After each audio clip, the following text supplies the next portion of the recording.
The Rodeo Joe Show. What's going on, everyone? Welcome back to the Rodeo Joe Show. I am going to be covering Week 6, the Thursday night game. I will preview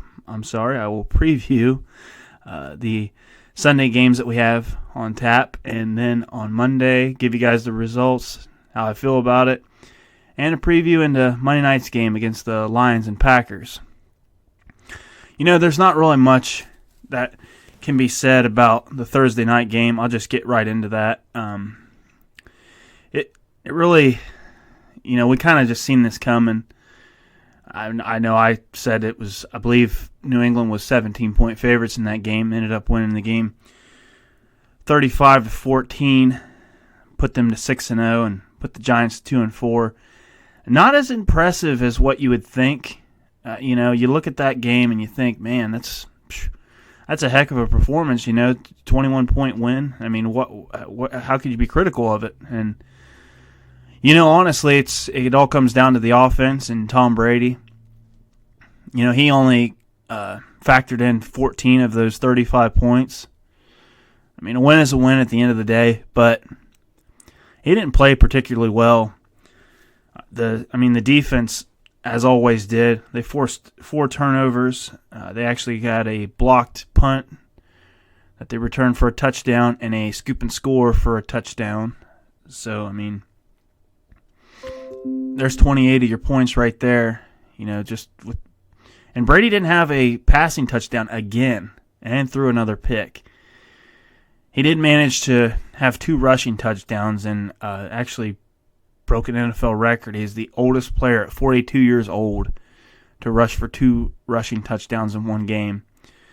But, if Frank Gore keeps playing the way he's playing, he might break that, But then again, Tom Brady wants to play till he's 50, so, who knows. But I got to say, honestly, all jokes aside, I know we always kind of see New England struggle at times, and we just immediately want to just jump on the whole Father Time thing, and this is the end, and Tom Brady is done, and look at him, he's fallen off, and he always proves us wrong. But you can't discredit it when it's there and when it's happening.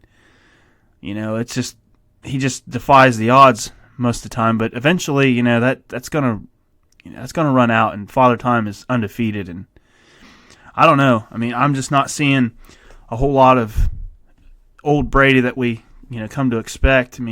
If you look at the box score, he was 31 for 41, 334 yards.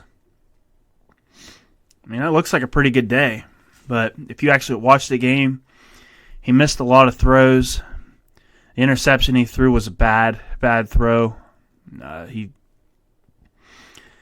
was going for he just, I don't know, it just was not your typical pinpoint accurate Tom Brady that everybody's so accustomed to seeing. It was a poorly thrown ball. And however, he did move into second in the NFL's all-time passing yards list. So there was some good to be had with that game, I guess, as far as if you're a Tom Brady fan. But like I said, look for this to be kind of, if he doesn't step things up, look for them to be, overtaken in this AFC, because, I'm always going to, have a slight edge in favor of the Patriots just because of what they've been able to do, and, how they seem to have everyone's number in play, up to their abilities when they play, a good team. I don't know. Just watch out for it. It's going to be a revolving story for sure. As the weeks go on, because when you look at an aging quarterback, usually they start off pretty hot and then they fade off towards the end of the season. But we're only 6 games in and we're seeing a decline. So I don't know. It might be time for New England to start looking for the successor to Brady. But that's all I got out of that. The Giants, they tried, but the defense was just too much for them, as to be expected. And I believe it also made New England, gave them, I think it was 19 straight victories against first or second year quarterbacks. So historically they just eat up young quarterbacks. I mean, that's just what they do. I mean, Belichick's just known for that and that team. So, tip your hats off to them. They're 6-0. They're the only 6-0 team in the league right now and only undefeated team in the AFC, so they've got something going for them. But moving on from that, I want to kind of get into some there's just a few things player-wise with some injuries, key injuries, and this, that, and the other.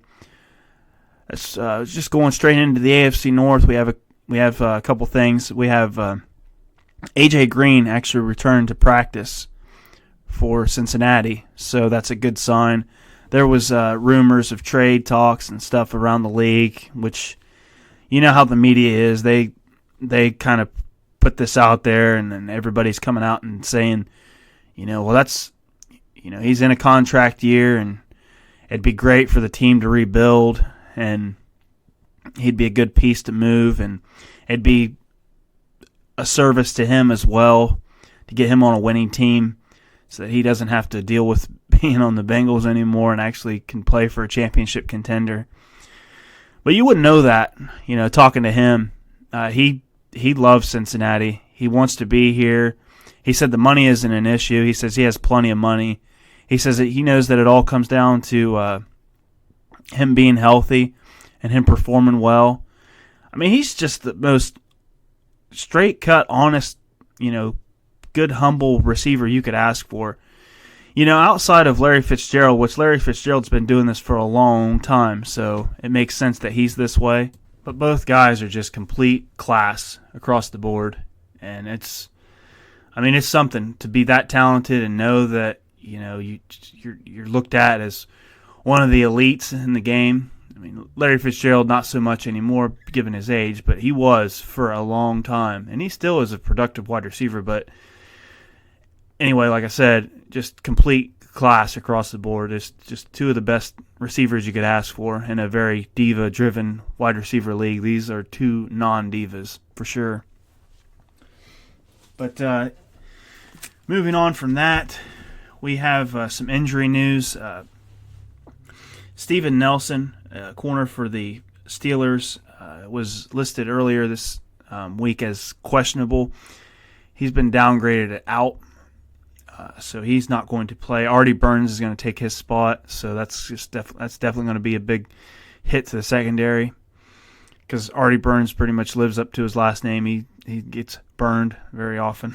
So then we have Alvin Kamara is listed as questionable now. He's had very limited practice with an ankle injury, so that's something to keep in mind here. The Saints got a tough game this weekend, so that's something to look for. I mean, hopefully he can play, or else they're going to be in some serious trouble.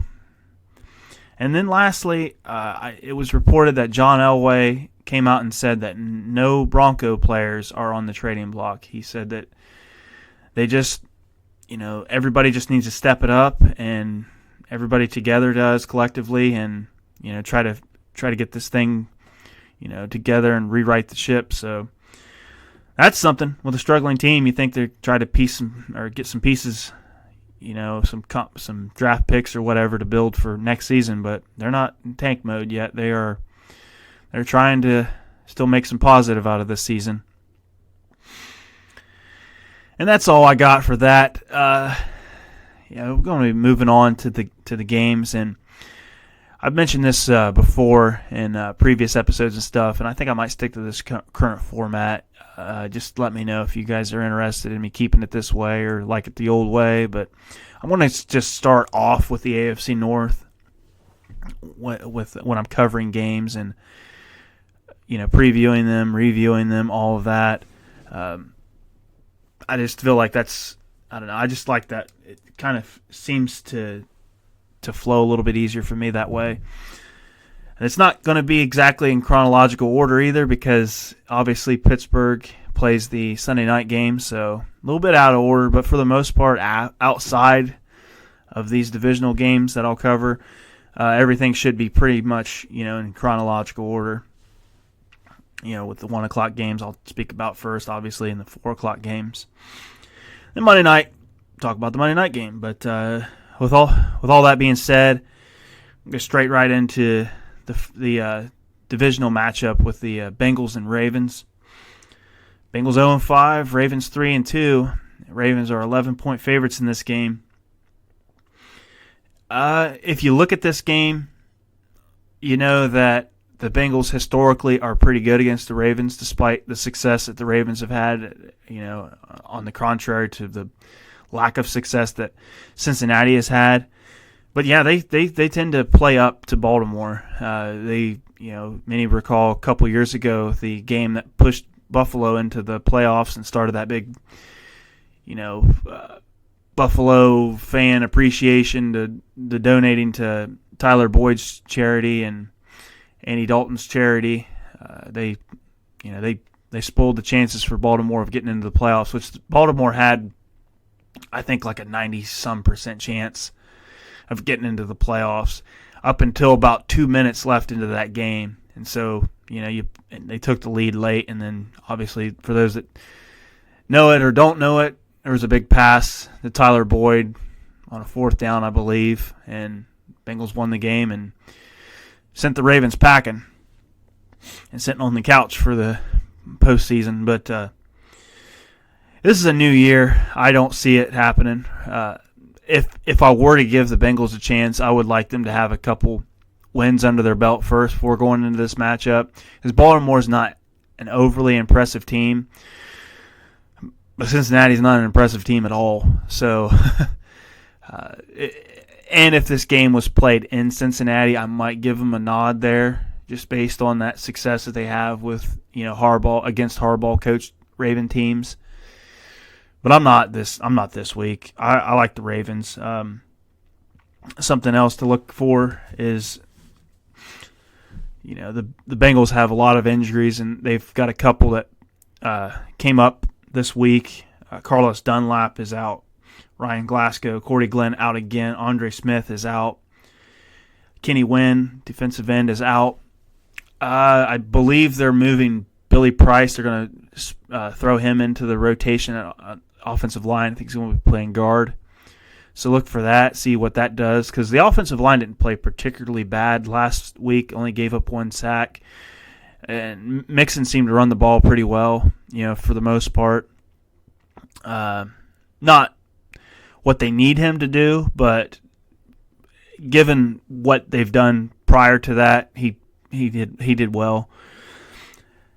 So yeah, I just look at this game and I just think that you're going to be down a couple solid players on the defensive line, especially with Dunlap being out. That's huge.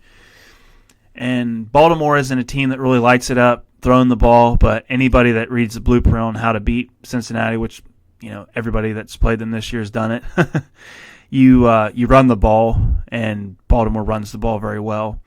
So they don't have to worry so much about being one-dimensional in this game, because whatever they choose to do is going to work. So running with Ingram and Jackson, I think it's just going to be too much for Cincinnati. I don't know if it's going to be quite an 11-point game. I think I might take the Bengals on that spread. I think it might be a little bit closer. But, yeah, I don't see Cincinnati winning that game. It's going to be Baltimore all the way. And I think Baltimore's going to just jump out to an early lead and just kind of sustain it. The Bengals are just going to claw back and claw back and claw back, and then at the end of the day, it's just not going to be enough. And then moving on to the Seahawks and the Browns. Seahawks 4-1, Browns 2-3. Seahawks are 1-point favorites, which is kind of odd considering how, I'll get into this later on in this episode, but they've really kind of emphasized home field advantage, at least Vegas has, and I really don't see why, because it's really not been much of a factor this season in the NFL. I mean, it's kind of a college thing. I mean, college football, the atmosphere is half the battle when you're the opposing team.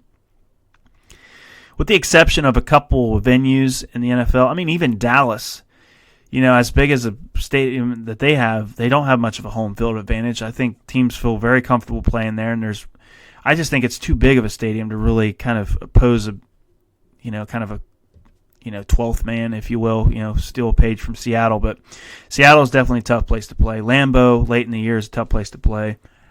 Foxborough is tough to play in. And obviously, I would definitely put the Saints. Playing at the Saints is pretty tough in that dome. But outside of that, I think anybody can beat anybody anywhere. But anyway, moving on from my little home field advantage blunder there, I like the Seahawks in this game. Russell Wilson has just played phenomenal. You could argue that he's number one in the race for the MVP. Nobody's played better quarterback than him so far this season. I mean, how could you argue with 12 touchdowns and no picks? I mean, the guy's he seems like every game he's just getting better and better. And some of these throws that he's making, too, have just been just spectacular.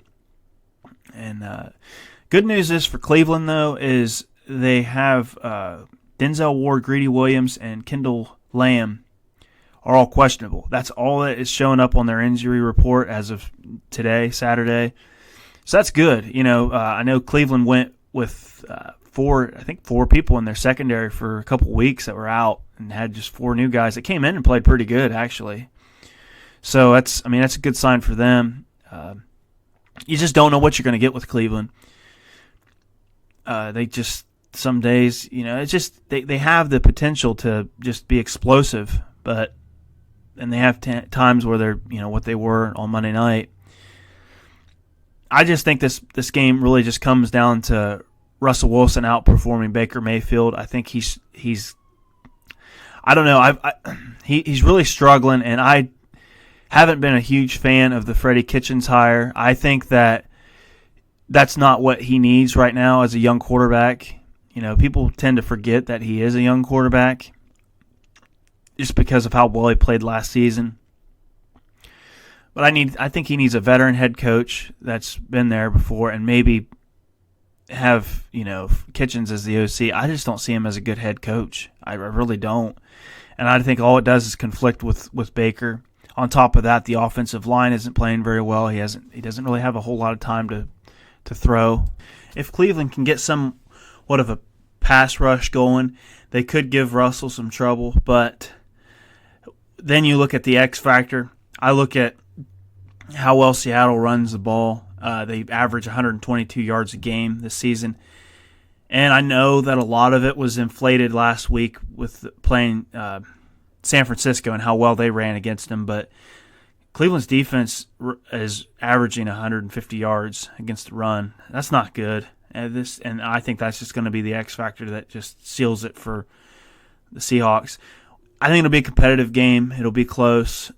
Cleveland will play a lot better at home. But, I don't think they'll just come out as flat as they did on Monday night. They just had everything bad going for them. And, they played a red-hot San Francisco team. So look for it to be a closer game. But I really do like Seattle in this.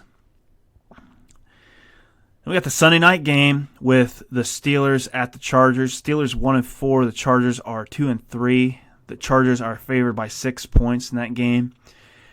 Oh, man. This is kind of a tough game to call. Like I said before, I'll just get right into it with the injuries. Pittsburgh's injuries are not helping their case right now for what they're trying to do. They're going to be without James Washington, obviously Mason Rudolph. Devlin Hodges will get the start for Pittsburgh, obviously. Mark Barron, or linebacker, is out. I already mentioned Steven Nelson. And then the running back, Jalen Samuels, he's going to be out as well. This could go either way because, we look at oh my gosh, about did it. I did this earlier I think a couple weeks ago. I almost did it, but I didn't do it all the way. It didn't completely come out, but the LA Chargers, they're not the ones that we've seen last year. They're, you expect them just to come and just get rolling just like they did last season. They started off slow and then they don't look like that same team. I mean, they just make these just boneheaded plays, like turnovers and the most crucial parts. Last week they had 2 turnovers inside the 5, getting ready to score, goal line, red zone, about ready to just punch it in. Makes a completely different game when you lose by 6 points. Turn the ball over. Can't do that. Can't do that at all. But I like the Chargers in this game, but it could be a very interesting game for sure. One thing is that I think Hodges is comfortable. I feel like he's ready for this. He seemed to play really well when he came in. He didn't seem fazed. Actually, I saw that he is the all-time leader in pass yards in FCS history. He threw for 14,584 yards down there at Sanford, which somebody confirmed to me where that was, so I owe them $10. That's nice. It's in Birmingham, Alabama, in case you guys were wondering. But regardless, I just think the Chargers will be a little too much being at home. Pittsburgh traditionally does not play very well when they go out west. I've mentioned that before. That's really really where I'm sitting with this game, is just based on the travel. If they were at home, I like their chances a lot better. If they really want to get, have a good chance in this game, they got to run the football. They've got to get Connor involved. I know I'm beating a dead horse here, but I've just noticed that they haven't had success when they don't run the ball very well. And I even looked it up, and I see that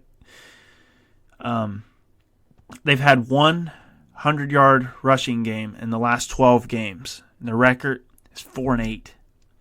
So when they were kind of declining last season, we all know how that all played out with Antonio Brown and everything like that. I don't need to really discuss that. I mean, from then till now, then this season, they haven't made running the football a very big focal point of their offense, and it shows. I mean, 4-8 ain't going to cut it.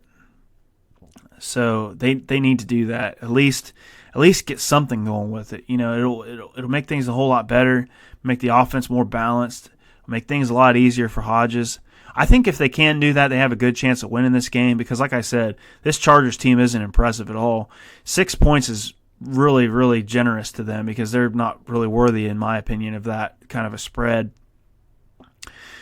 Like I said, if Pittsburgh can get the pass rush going, get some turnovers because they are very aggressive, very opportunistic defense, and they do get to the quarterback, they have a chance. They really do have a chance in this game. This is one of the harder games. I look at the Seahawks and the Browns game, and then I look at this game, and I like the Steelers' chances at LA better than I like Cleveland's chances at home. So that's really saying something.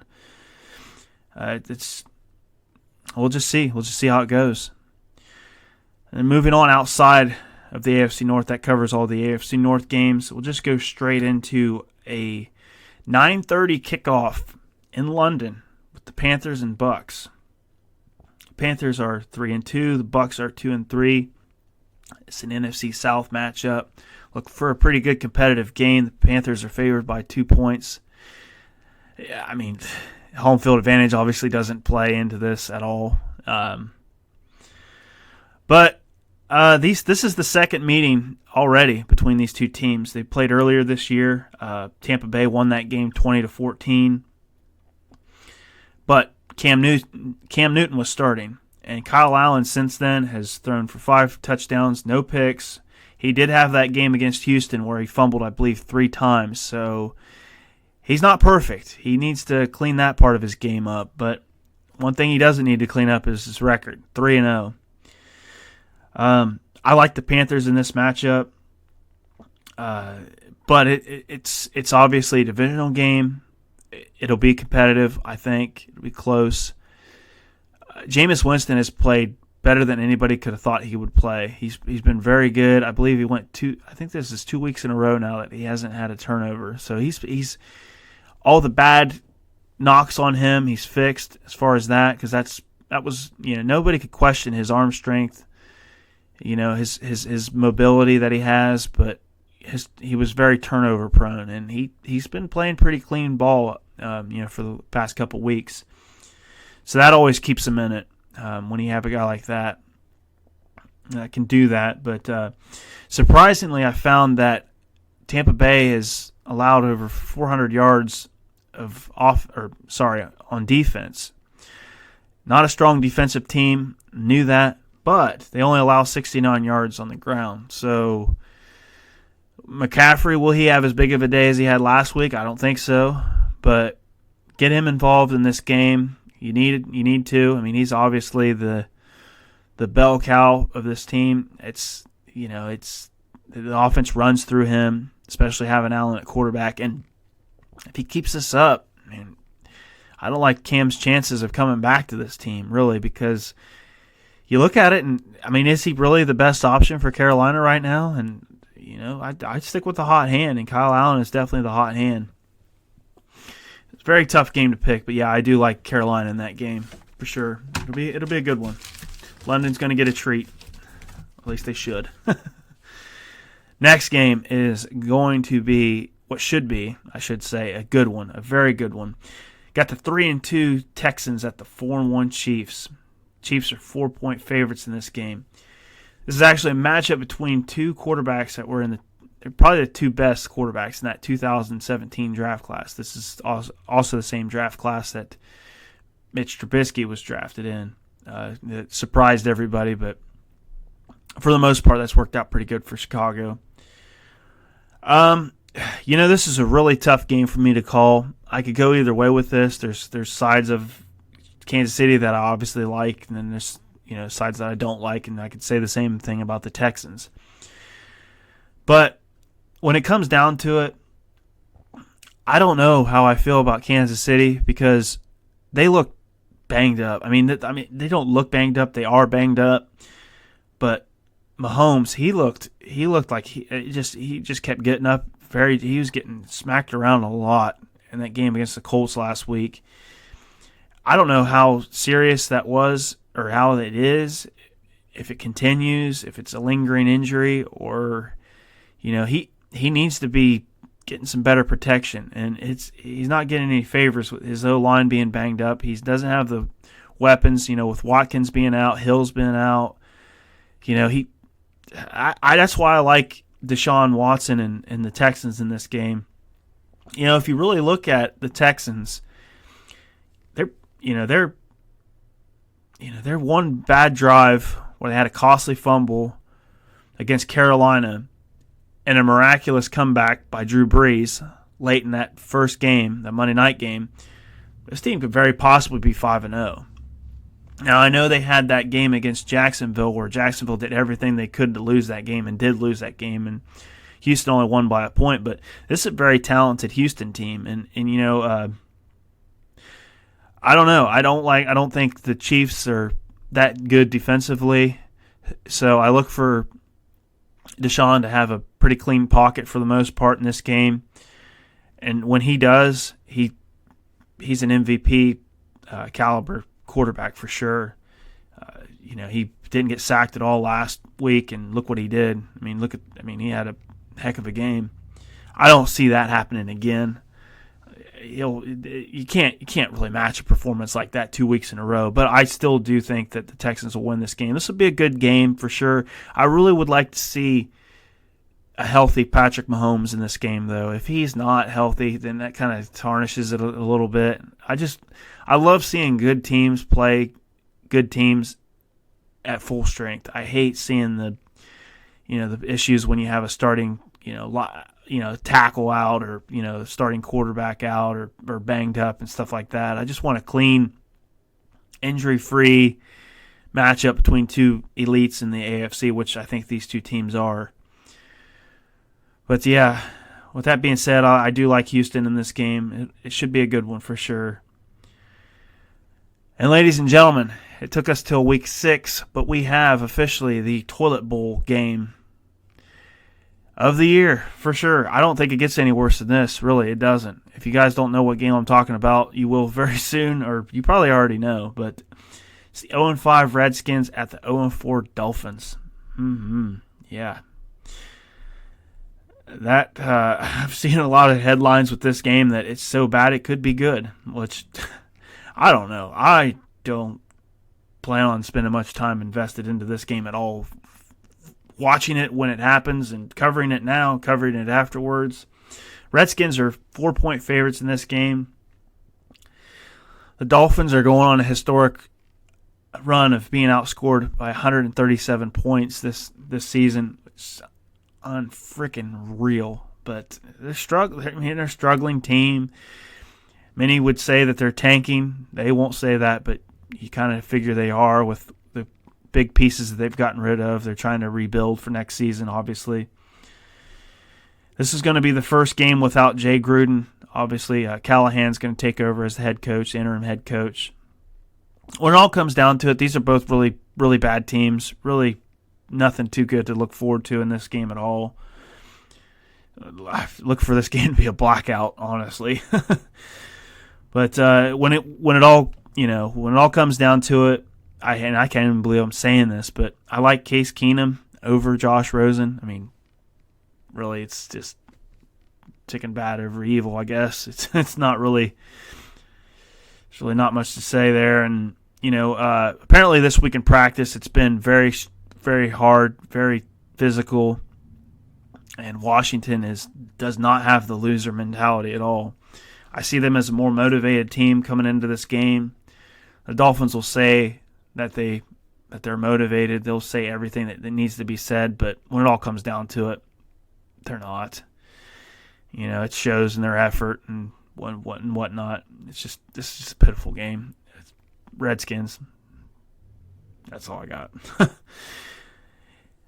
3-2 Eagles at the 3-2 Vikings.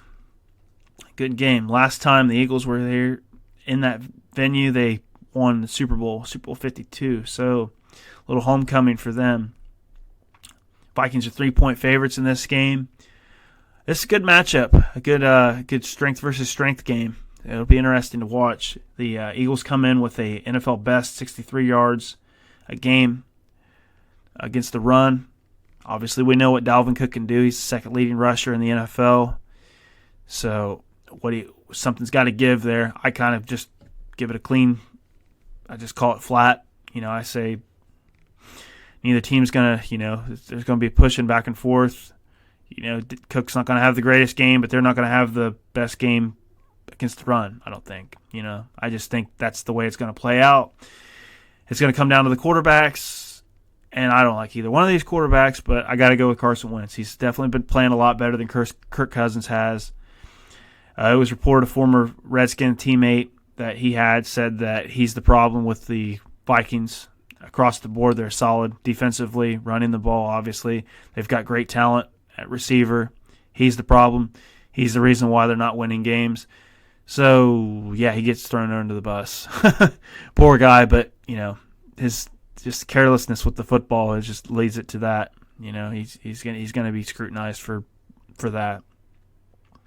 I like the Eagles in this game because of that. Like I said, should make for a pretty good game for sure. Very interesting. But, I do like the Eagles. The 4-1 Saints at the 2-3 Jaguars. Jaguars are favored in this game with 3 points, if you can believe that. That's what I was saying to earlier when I was saying that this home field advantage has just got everybody all crazy. Just thinking, I don't know. I don't know. It's probably, I'll probably get proven wrong with it, as far as it goes, because I'm not looking at that at all when I'm looking at these games. It's been reported that Jalen Ramsey is expected to play in this game. So for you Jacksonville fans, that's something to look forward to. He still says he struggles with the back problem, but I think he was limited in practice. He looks to play. He's expected. I think he's questionable, but he's expected to play. Man, this game just comes down to just the Saints defense. I really, really like them and how well they play. I think they'll take this game. Minshew Mania will be crazy down there. I believe there's a lot of local fans that for the high school that he went to. I'm sorry, I'm drawing a blank on where that was. I believe it was someplace I think it was either in Upper Florida or maybe Alabama, something like that. But he's Georgia, somewhere along the border. But they're traveling upwards of 600 miles to see him. It's also the Jaguars' homecoming week, I saw, so they're going to have like 80 former players come back. They're going to be pumping up this game for sure. I like Bridgewater, though. You can't take anything away from what he's been able to do. This was one of those matchups prior to his first game as a starter I liked. And I still kind of do like him just because of how well their defense hasn't phased off at all. They still are playing really, really well.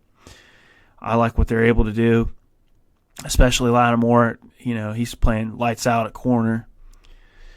So, yeah, I definitely do like the Saints in this game. I think it'll be a very good game, very competitive. It'll be, Minshew will probably make it very interesting for those of them who have kept up on him and watched him play.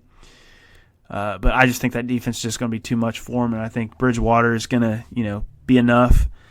One thing to keep in mind, though, is, like I said earlier, Kamara is questionable.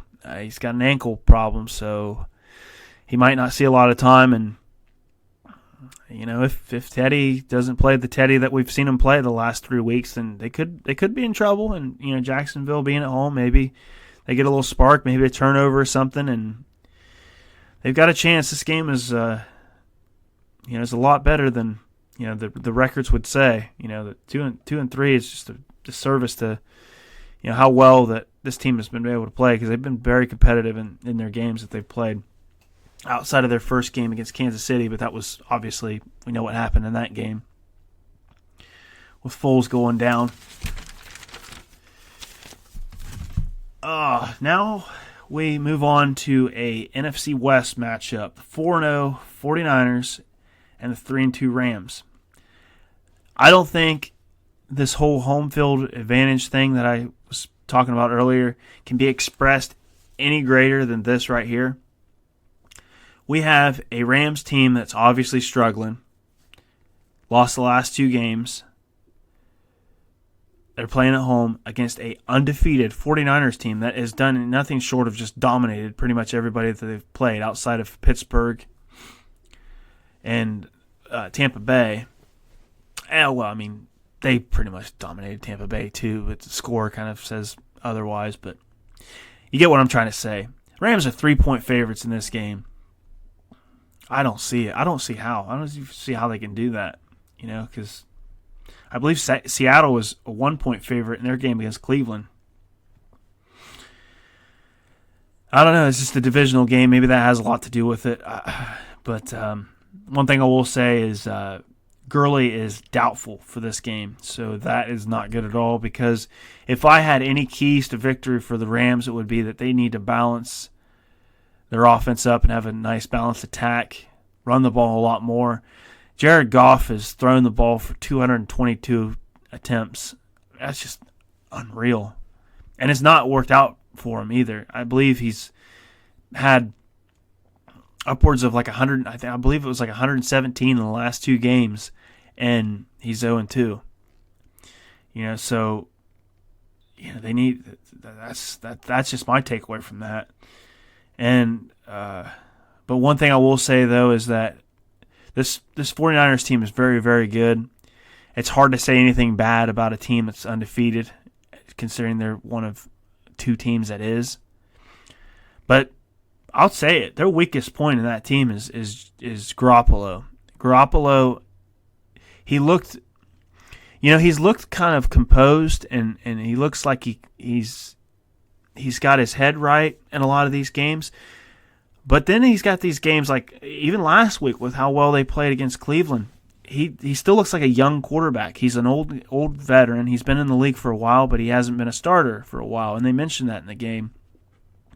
Actually said Baker Mayfield has more starts than Garoppolo has. You got to consider the injury that he had. And yeah, if this team wants to, really take it to the next level, I think Garoppolo has to play a lot better than what he's playing. And I wouldn't say that so much if it wasn't for the Juszczyk injury, But, man, I think that fullback really carries that team running the ball. I think he's a very integral part of them being able to run the ball as well as they do. So maybe I'm wrong. I mean, I don't think you can do any better without him. But I don't think I'm not saying that they'll be terrible at running the football. But I think he definitely helps out a lot. And this is kind of one of those games where I need to see it. I need to see that they still can. Because the 49ers are coming out averaging 200 yards a game rushing the ball. That's just incredible. I mean, that's great. And anybody that's watched the 49ers play any this year, they just look like they just have some just gigantic holes to run through. And all the three backs that they've been using this season with Breda, Coleman, and drawing a blank on the other guy, Mozart or something. So I believe. Sorry, I'm not. I don't get to watch a whole lot of 49ers games, but I do recognize he has an odd last name. I think he's a third string guy. But regardless, all three of them have been able to run the ball very well. And the Rams defense has allowed 106 yards a game against the run. So I like the 49ers in this game. I really do. It doesn't help, like I said earlier, that Gurley is doubtful. They need the balance. I don't know where else they're going to get the balance if Gurley is going to be down. They're going to ask him to do a lot. And that pass rush is just really, really good with San Francisco. They'll pin their ears back, and they'll get to Goff, and they'll rattle him, force him to make some bad throws. And I just don't like that matchup for them. They'd be a lot better if they had Gurley. I would like their chances a lot better, but I got to go with the Niners for sure on this one. I like them in this game. Next, we have the 1-4 Falcons taking on the 1-3-1 Cardinals. This one makes me want to scratch my head. I don't understand it. 2.5-point favorites are the Falcons. How? Has anybody been watching the Falcons? I mean, yeah, they put up a lot of yards, 33 points last week, but they're not a good team. They're really not. I mean, and I know that Arizona isn't the greatest, but at least they've been competitive in a lot of their games. They got that first win last week. Now, granted, it was against a very struggling Cincinnati team, but hey, sometimes that's all you need to springboard yourself. I like Arizona in this game. Both teams are not very good on defense, but the one thing I will say though is that you kind of look at it. You look at different parts of that defense, and then you look at the parts of offense that what they do well. Atlanta's rush defense allows 120 yards a game. The Cardinals are running the ball at an average of 126 yards a game. I'll take that. I'll take that offense running all over them any day of the week.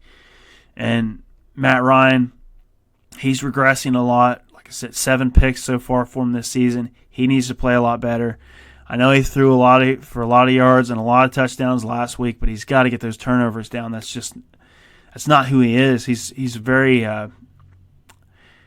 his completion percentage has usually been pretty high up there in the NFL for most of his career. So for him to do this is very uncharacteristic. But I just look at the Cardinals. I look for a lot of yards, a lot of points, but I look for the Cardinals just to be able to run all over them, and that be the deciding factor at the end of the day.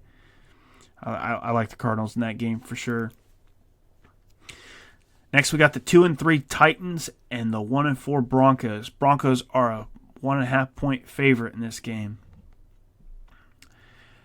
Yeah, I like Tennessee. Tennessee has just played very carefree football. They've only got 1 turnover this season, and I believe that's a record through the first 5 games to only have 1. And it was off a miffed punt return. So, that stuff shouldn't happen, but it's not an offensive turnover, so that's something you definitely hang your hat on. It's just unfortunate for Denver. They played really well last week, and getting their first win, but they're just so banged up defensively. And, I've spoke on this many, many times, but, the Chargers just are – I don't know what's wrong with them.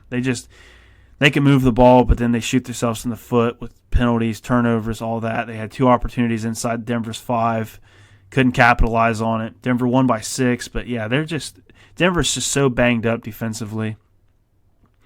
And this is that Tennessee team that they lose, they win, they win, they lose. They kind of just float around there at that 500 mark, 2-3. Look for them to go 3-3. I just see that it's a historically bad rushing defense for the Broncos. They're allowing 126 yards a game. Tennessee is averaging 115 yards rushing a game. So, yeah, I really like the Titans in this game. That's basically all I got on that. The final game that I will cover today is between the 3-2 Cowboys and the 0-4 Jets. Cowboys are favored by 7 points in this game. This is probably the best thing the Cowboys could ask for. Just getting a matchup like this. It's against the 0-4 Jets, and we know what we've seen with the Jets and how they've played. But this could be a trap game for the Cowboys for sure, and that's the last thing they need to do is be unprepared going into New York and playing them, because they haven't played particularly well. Obviously, their rush defense has just been gashed.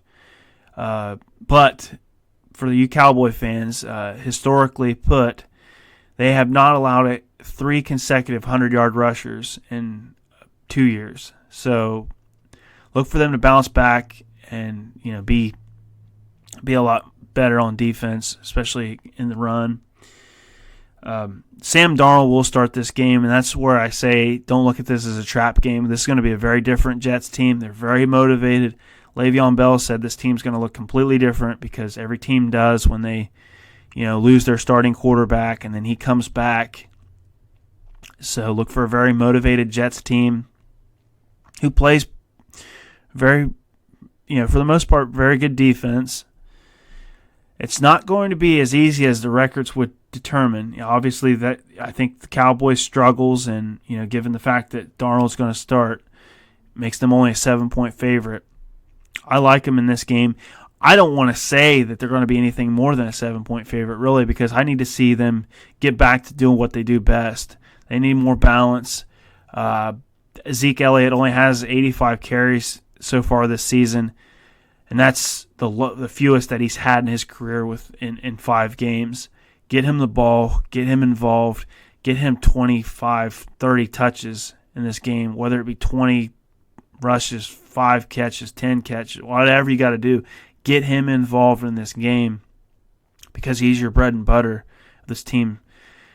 When you don't use him, and Dak's got to, and I know that last week is kind of an exception because of how quickly things got ugly. And, you have to pretty much abandon the run when you're down by that many points. When you're down 31-3, yeah, if you're running, you look like an idiot. But they need to establish the line of scrimmage early on, get the good pass rush going. They've been banged up on the offensive line, but I don't know if it's really affected them too much. I believe they have a rookie that stepped in for Collins' injury, and he's been playing pretty good, pretty solid. He's doing all you could ask him to do. But yeah, Dak's got to play better. Dak turned down allegedly $30 million to get more money. He ain't worth it if he keeps playing like this. I mean, he puts up some great numbers on the stat sheet, but he just needs to take better care of the football than what he has the past couple games.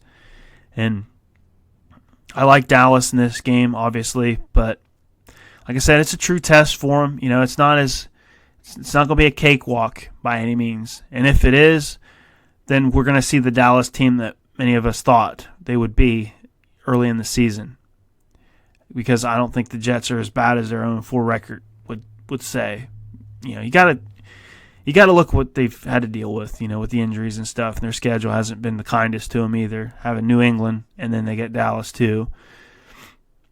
But yeah, I look for Dallas to win. I look for it to be a close game, though. I mean, I really do, unless I see something better from Dallas. I really do like them in this NFC. I'm slowly losing faith on them being the best team, just because I just don't like how they've performed. They haven't performed to their level of expectations. So I look for a bounce back game, and if they can, I'll be right there. I'll be right back with them and saying all this nice praise about them. But this is a what have you done for me lately league, and lately these last 2 games, this has been a completely different Dallas team than what we've seen in the beginning. And the first 3 games were against mediocre competition, terrible competition at best. So let's just hope that that's not the narrative and that they actually are a very, very good football team, and we'll find out on Sunday. And that wraps up this week's episode. Hope you guys enjoy it. Like I said before, I don't want to beat a dead horse, but if you haven't subscribed, like, comment, and let me know what you guys think overall on the channel and how it's doing and stuff. And if there's anything else you want to hear, whether it be college football, I will say this. I will just put a slight plug in here real quick and say that I do believe this will be a very, very heavy NFL-based channel. I'm not going to take that away from you guys, but I'm also a big college basketball and an NBA fan. So look for that to also be sprinkled into this. I know I've mentioned college football before. That's something that very too possibly could be thrown in here as well. But yeah, for sure. Look for, once the NBA season and college basketball season gets rolling, that there will be some coverage of that as well. And overall, this is going to, as this channel and this show evolves, it'll be more geared towards a lot more sports, but mainly a football focus. But yeah, that's something to look forward to. Until then, guys, I will talk to you on Monday. Have a good weekend.